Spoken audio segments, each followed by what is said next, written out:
ओम श्रीमद् वाल्मीकि रामायणे अरण्यकांडे पंचषष्टितमः सर्गः। लक्ष्मण का श्री राम को समझा बुझाकर शांत करना। तप्यमानं तदा रामं सीताहरणकर्षितं लोकानाम भवेयुक्तं सांवर्तकमिवानलं वीक्षमाणं धनुसज्जं निःश्वसन्तं पुनः पुनः दग्धुकामं जगत्सर्वं युगान्ते च यथाहरम् अदृष्टपूर्वं संक्रुद्धं दृष्ट्वा रामं स लक्ष्मणः अब्रवीत प्रांजलिर्वाक्यम मुखेन परिशुष्यता।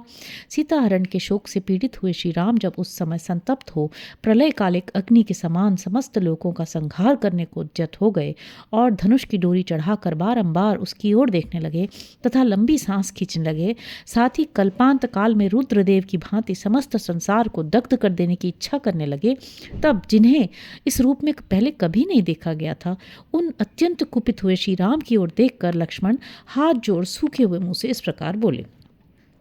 पुरा भूत्वा मृदुदान्त सर्वभूतहिते रतः न क्रोधवशमापन्नः प्रकृतिं हार्तुमर्हसि। आर्य, आप पहले कोमल स्वभाव से युक्त जितेंद्रिय और समस्त प्राणियों के हित में तत्पर रहे हैं, अब क्रोध के वशीभूत होकर अपनी प्रकृति का परित्याग न करें। चंद्रे लक्ष्मी प्रभा सूर्ये गतिर्वायो भुवि क्षमा एतच्च नियतं नित्यं त्वयि चानुत्तमं यशः। चंद्रमा में शोभा, सूर्य में प्रभा, वायु में गति और पृथ्वी में क्षमा जैसे नित्य विराजमान रहती है, उसी प्रकार आप में सर्वोत्तम यश सदा प्रकाशित होता है।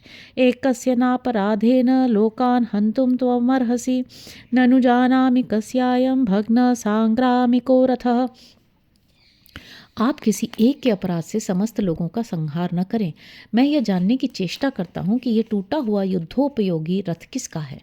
केन वा कस्य वा हेतोः सयुग सपरिच्छदः खुरनेमिक्षतश्चायं सिक्तो रुधिरबिन्दुभिः देशो निर्वृत्त संग्राम सुघोर पार्थिवात्मज एकस्य तु विमर्दोऽयं न द्वयोर्वदतां वर न हि वृत्तं हि पश्यामि बलस्य महतः पदं नैकस्य तु कृते लोकान् विनाशयितुमर्हसि।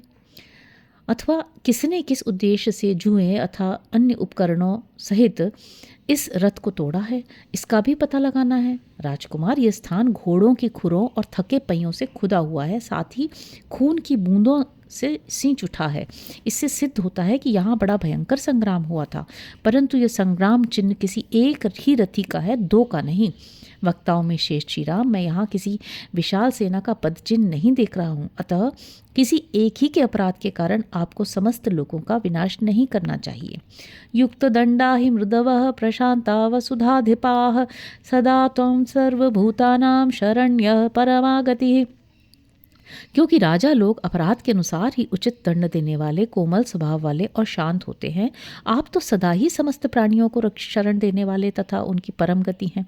कोनुदार प्रणाशंते साधु मन्येत राघव सरित सागरा शैला देव गंधर्व दानवाः नालन्ते विप्रियं कर्तुं दीक्षितस्येव साधवः। रघुनंदन, आपकी स्त्री का विनाश या अपहरण कौन अच्छा समझेगा। जैसे यज्ञ में दीक्षित हुए पुरुष का साधु स्वभाव वाले ऋत्विज कभी अप्रिय नहीं कर सकते, उसी प्रकार सरिताएं, समुद्र, पर्वत, देवता, गंधर्व और दानव, ये कोई भी आपके प्रतिकूल आचरण नहीं कर सकते। येन राजन् वृता सीता तमन्वेषितुमर्हसि मदद्वितीयो धनुष्पाणिः सहायः परमर्षिभिः। राजन, जिसने सीता का अपहरण किया है उसी का अन्वेषण करना चाहिए। आप मेरे साथ धनुष हाथ में लेकर बड़े बड़े ऋषियों की सहायता से उसका पता लगावें। समुद्रं वा विचेष्यामः पर्वतांश्च वनानि च गुहाश्च विविधा घोराः पद्मिन्यो विविधास्तथा देवगन्धर्वलोकांश्च विचेष्यामः समाहिताः यावन्नाधिगमिष्यामस्तव भार्यापहारिणं न चेत् साम्ना प्रदास्यन्ति पत्नीं ते त्रिदशेश्वराः कौसलेन्द्र ततः पश्चात् प्राप्त कालम करिष्यसि।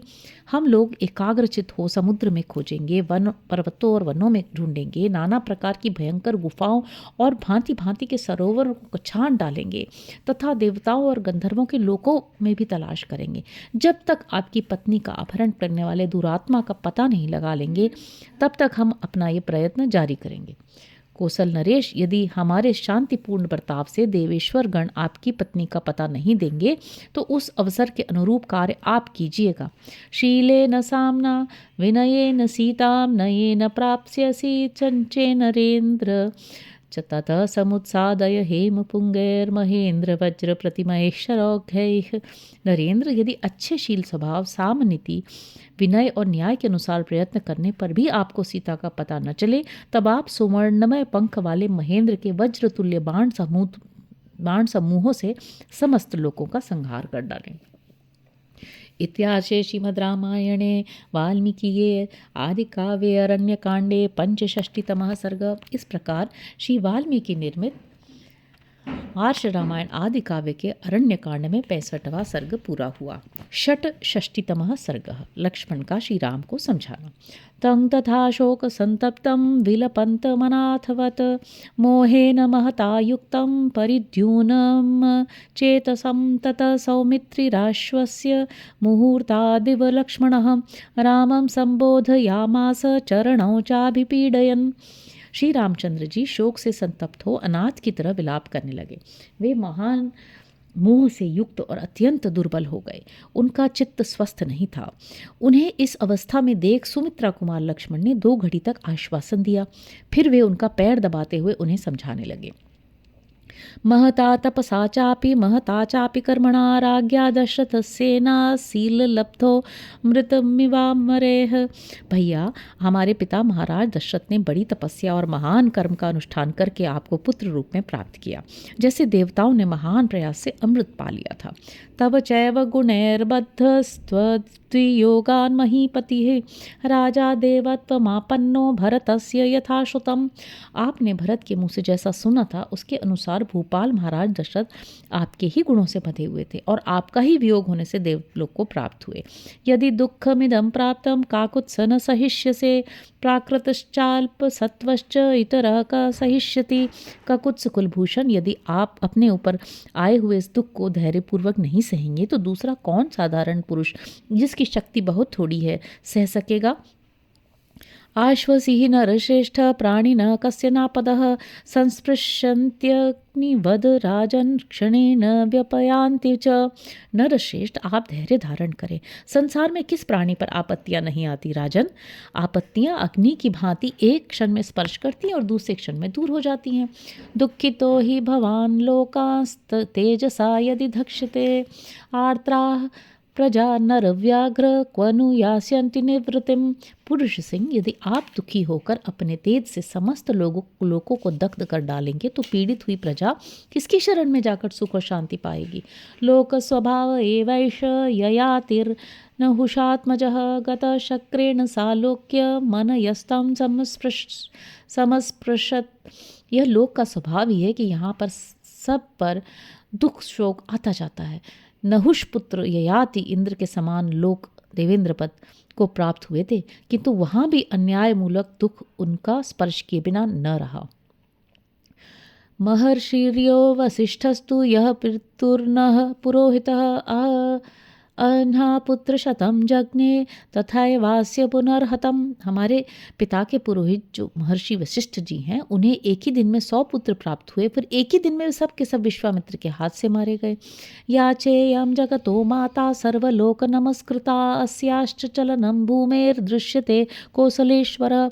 कौसलेश्वर, ये जो विश्व वंदिता जगन माता पृथ्वी है, इसका भी हिलना डुलना देखा जाता है।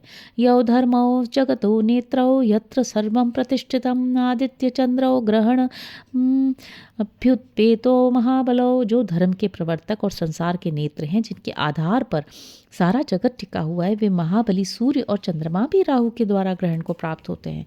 सुमहान्त्यपि भूतानि देवाश्च पुरुषर्षभ न दैवस्य प्रमुंचन्ति सर्वभूतानि देहिनः।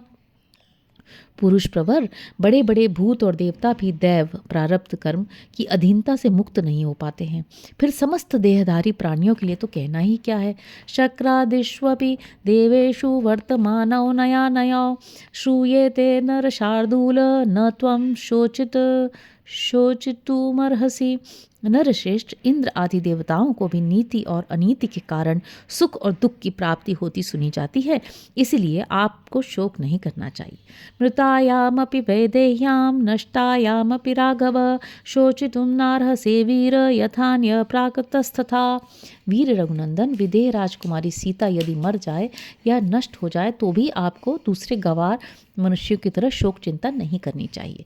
त्वद्विधा नहीं शोचन्ति सततं सर्वदर्शनाः सुमहत्स्वपि कृच्छ्रेषु राम रामानिर्विण दर्शनाः।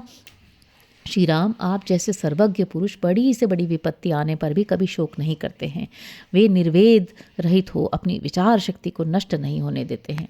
तत्वतो हि नरश्रेष्ठ बुद्धिया समुनुचिन्तय बुद्धिया युक्ता महाप्राज्ञा विजानन्ति शुभाशुभे। नरश्रेष्ठ, आप बुद्धि के द्वारा तात्विक विचार कीजिए।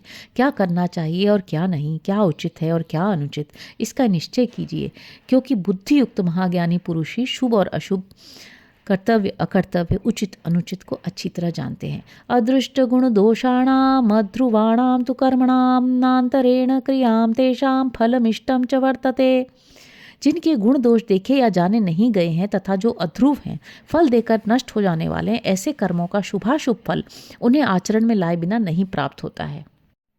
मामेवं हि पुरा वीर त्वमेव बहुशोक्तवान् अनुष्याधि को नु त्वामपि साक्षात् बृहस्पति। वीर, पहले ही आप अनेक बार इस तरह की बातें कहकर मुझे समझा चुके हैं, आपको कौन सिखा सकता है। साक्षात बृहस्पति भी आपको उपदेश देने की शक्ति नहीं रखते। बुद्धिश्च ते महाप्राज्ञ देवैरपि दुरन्वया शोके नाभिप्रसुप्तं ते ज्ञानम संबोधयाम्यहम। महाप्राज्ञ देवताओं के लिए भी आपकी बुद्धि का पता पाना कठिन है। इस समय शोक के कारण आपका ज्ञान सोया खोया सा जान पड़ता है, इसलिए मैं उसे जगा रहा हूँ। दिव्यं च मानुषं चैव महात्मनश्च पराक्रमम् इक्ष्वाकुवृष भावेक्ष यतस्वद्विषतां वदे। इक्ष्वाकु कुल शिरोमणि अपने देवोचित तथा मानवोचित पराक्रम को देखकर उसका अवसर के अनुरूप उपयोग करते हुए आप शत्रुओं के वध का प्रयत्न कीजिए। किन्ते सर्वविनाशेन कृतेन पुरुषर्षभ तमेव तु रिपुं पापं विज्ञा योद्धर्तुमर्हसि। पुरुष प्रवर, समस्त संसार का विनाश करने से आपको क्या लाभ होगा। उस पापी शत्रु का पता लगाकर उसी को उखाड़ फेरने का प्रयत्न करना चाहिए। इत्यार्षे श्रीमद् रामायणे वाल्मीकि आदि काव्य अरण्य कांडे षट्षष्टितमः सर्ग। इस प्रकार श्री वाल्मीकि निर्मित आर्ष रामायण आदि काव्य के अरण्य कांड में 66वां सर्ग पूरा हुआ। हरि ओम।